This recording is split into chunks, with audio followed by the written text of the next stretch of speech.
നമ്മളിപ്പോൾ പടം കണ്ടില്ലേ, ഞാൻ അനുഭവിച്ച അതേ രീതിയിലാണ് പൃഥ്വിരാജ് സാർ ഇപ്പോൾ അതുകൊണ്ട് നിങ്ങളെല്ലാവരും ഈ പടം കാണും. പടം കണ്ടിട്ട് നിങ്ങളുടെ അഭിപ്രായം നിങ്ങൾ പറയും.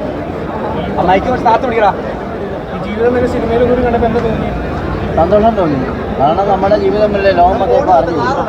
അതുകൊണ്ട് വളരെ സന്തോഷമുണ്ട്. നല്ല പൃഥ്വിരാജ് സാർ നല്ല കറക്റ്റായിട്ട് അഭിനയിച്ചേക്കുന്നു.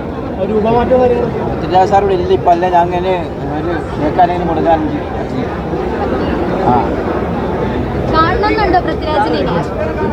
കാണാമെന്ന് പറഞ്ഞിട്ടുണ്ട്. കാണും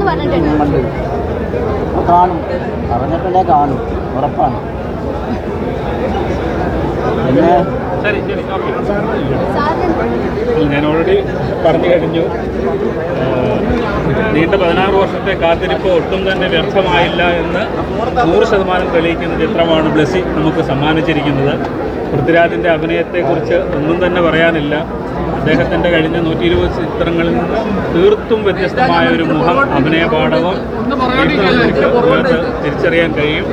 അതുപോലെ തന്നെ AR റഹ്മാൻ്റെ സംഗീതത്തെക്കുറിച്ച്, മറ്റ് നടന്മാരുടെയും നടിമാരുടെയും ഒക്കെ അഭിനയത്തെക്കുറിച്ച് വളരെ മികച്ച കാര്യങ്ങൾ മാത്രമേ പറയാനുള്ളൂ. എൻ്റെ പുസ്തകത്തിലൂടെ നിങ്ങൾക്ക് പകർന്നു കിട്ടിയ അനുഭവം നിശ്ചയമായിട്ടും അതിൻ്റെ 10 മടങ്ങ് ഉജ്ജ്വലമായി മനോഹരമായി സിനിമയിലേക്ക് സന്നിവേശിപ്പിക്കാൻ ഇതിൻ്റെ അണിയറ പ്രവർത്തകർക്ക് കഴിഞ്ഞിട്ടുണ്ട്. നിങ്ങൾക്ക് പുസ്തകം വായിച്ചു എന്ന കാരണത്താൽ നിങ്ങൾ ഒരിക്കലും ഈ സിനിമ കണ്ട് നിരാശരാവില്ല, കൂടുതൽ ഇഷ്ടപ്പെടുക മാത്രമേ ഉള്ളൂ. എല്ലാ വായനക്കാരെയും പ്രിയപ്പെട്ട പ്രേക്ഷകരെയും തിയേറ്ററിലേക്ക് ക്ഷണിക്കുകയാണ്. നിശ്ചയമായിട്ടും ഈ സിനിമ കണ്ട് ഇതിൻ്റെ പിന്നിലുള്ള എഫേർട്ട് എന്തായിരുന്നു എന്ന് നമ്മൾ കഴിഞ്ഞ കുറേ ദിവസങ്ങളായി എന്തുകൊണ്ടാണ് ഇത് ഒരു മികച്ച സിനിമയാണ് എന്ന് പറഞ്ഞത് എന്ന് കണ്ട് അനുഭവിക്കാൻ വേണ്ടി ഞാൻ എല്ലാവരെയും സ്വാഗതം ചെയ്യുന്നു. ബ്ലെസ്സിക്കും പൃഥ്വിരാജിനും AR റഹ്മാനും ഈ നടീനടന്മാർക്കും എല്ലാവർക്കും ഒരു വലിയ ബിഗ് സല്യൂട്ട് നൽകുന്നു. ഇത്തരത്തിൽ മനോഹരമായൊരു ചിത്രം മലയാളത്തിന് വേണ്ടി അണിയിച്ചൊരുക്കിയത്. Thank you very much. Thank U.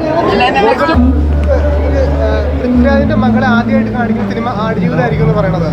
പൃഥ്വിരാജില്ലേ, പൃഥ്വിരാജിന്റെ മകളെ ഇതുവരെ ഒരു സിനിമ കാണിച്ചിട്ടില്ല പൃഥ്വിരാജ്. അപ്പൊ ആദ്യമായിട്ട് കാണിക്കാൻ പോകുന്ന സിനിമ ഈ ആടുജീവിതമായിരിക്കും എന്ന് പറഞ്ഞത്. അപ്പൊ അതിനോട് എന്താ പറയാനുള്ളത്, എന്ത് തോന്നുന്നു അങ്ങനെ ഒരു? വളരെ സന്തോഷമുണ്ട്. കാരണം എന്ന് പറഞ്ഞാൽ നമ്മുടെ ഒരു അനുഭവമാണ് ഇപ്പോൾ ഈ കുട്ടിയെ കാണിക്കാൻ പോകുന്നത്.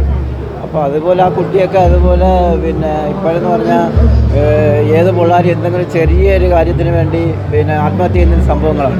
അപ്പോൾ ഞാനൊക്കെ അന്ന് ഇങ്ങനത്തെ ഇപ്പോൾ കഷ്ടപ്പെട്ട് അനുഭവിച്ചെങ്കിലും ആത്മഹത്യ ശ്രമിച്ചെങ്കിലും ഞാൻ ചെയ്തില്ല. കാരണം നമുക്കൊരു ജീവിതം ഉണ്ടെന്ന് മനസ്സിലാക്കി.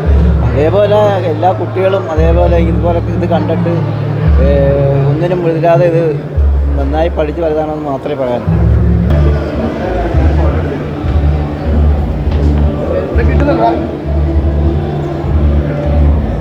എടുത്തോട്ടെ, ഞാൻ ഷൂട്ട് ചെയ്തോട്ടെ കേട്ടോ. ഓക്കെ, ആ ലൈവ് അടുത്ത്